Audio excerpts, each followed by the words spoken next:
মাহমুদ সানিকে কেউ তুমি চিনে? আমাকে বলো, হ্যাঁ চিনে। আমার কথাটা শুনো, আমি কি বলি। আমাদের তোমাকে যত মানুষ চিনে, আমজনতা চেনে না। আমজনতা শুনো, এইটাই তো আমার কথাটা বুঝো। তুমি যখন সিঙ্গার বর্ষাবে কথা বলবা, আমজনতা কেউ চিনে না অ্যাজ আ সিঙ্গার, মাথায় রাখো। তোমার মনে হচ্ছে তুমি superstar, but you are not. Right. আমি তো বললাম আমি মিউজিক নিয়ে কাজ করে আসছি, আমার জার্নালিজম শুধু মিউজিক দিয়ে, আমি তোমাকে চিনতাম না। তার মানে তুমি ওইরকম কিছু হয়ে যাও না তখন। রাইট। তুমি ও 15 বছর ধরে নায়ক হতে চাচ্ছে। হ্যাঁ 15 বছর ধরে। এখন ওর জন্য নায়ক হওয়া সহজ। বিকজ বর্ষা নাম ঢুকে গেছে, আচ্ছা ভাইরাল। যে সম্পূর্ণ কনভারসেশন সত্য না, ওকে, এখানে কিছু সত্য, কিছু সে নিজে মেক করছে। বিকজ লাস্ট কোনটা সত্য, 7 কোনটা থেকে মিথ্যা, 10 কোনটা সত্য? বছর তুমি তো পছন্দ করতা, তুমি যে ভুলটা ধরো সানিকে তুমি অ্যাপ্রোচ করতেই পারো, সানি না XYZ ভাই, তুমি একটা ইয়াং মেয়ে, তোমার ডিভোর্স হয়ে গেছে, বা তুমি তখন বিয়েও হয় নাই, যে তখনকার তোমার বিয়ে হয় নাই তোমার তখন, রাইট? তো দ্যাটস ফাইন, দ্যাটস পারফেক্ট। তুমি সেটাও সরি বলো, আর সেটাও তোমার জাস্টিফাই করার দরকার নেই। তুমি না জাস্টিফাই করার দরকার কেন জানো?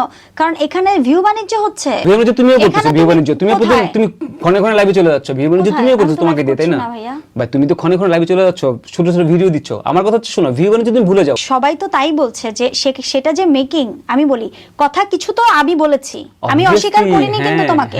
আমি কি বলেছি যে আমি বলেছি, কিন্তু তার সাথে বলো কতটুকু সত্য বলছো এখানে, কতটুকু সত্য? এখানে ওর কথার 60% সত্য, 40% মিথ্যা। ইউ লাইকড হিম, এটা সত্য বলো। তোমার ওকে ভালো লাগছে বলো। আমি দুষ্টু করে বলছি। আমি সিরিয়াস কিছু বলি নাই, আমি ওটা ফান করে বলছি। ওখানে তুমি দেখবা আমি হাসতে হাসতে বলতেছি এবং ও হাসতে হাসতে আমাকে ডাকতেছে। কিন্তু আমি কিন্তু চাচ্ছি তোমাকে কিন্তু বেরিয়ে আসতে। না যেন তুমি বেরিয়ে আসো। শুনো, আমি কিন্তু হাসতে হাসতে বলতেছি, তুমি নিজে পেছে পড়ে যাচ্ছ। না আমি কিন্তু হাসতে হাসতে বলতেছিলাম। তুমি ভয়েসটা শুইনো, কালকে যে ভয়েসটা ছাড়ছো ওটা শুইনো তুমি, তাহলে বুঝতে পারবা।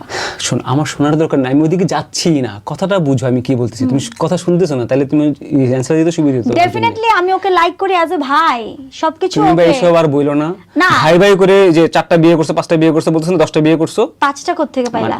আরে সবাই না 10টা বলতেছে, আমি তো 5টা বলছি। 100টা বিয়ে করছি, নিয়ে আসো কাবিন নামা নিয়ে এখন আসো। আমার কথাটা বুঝো, এই যে ভাই করতেছো না তুমি, ডিএ তাইবকে নিয়েও তো উল্টাপাল্টা কথা হইতেছে। তুমি যে ভাই বলতেছো, এটা বলার দরকার নেই তো, সবাই তোমার ভাই না।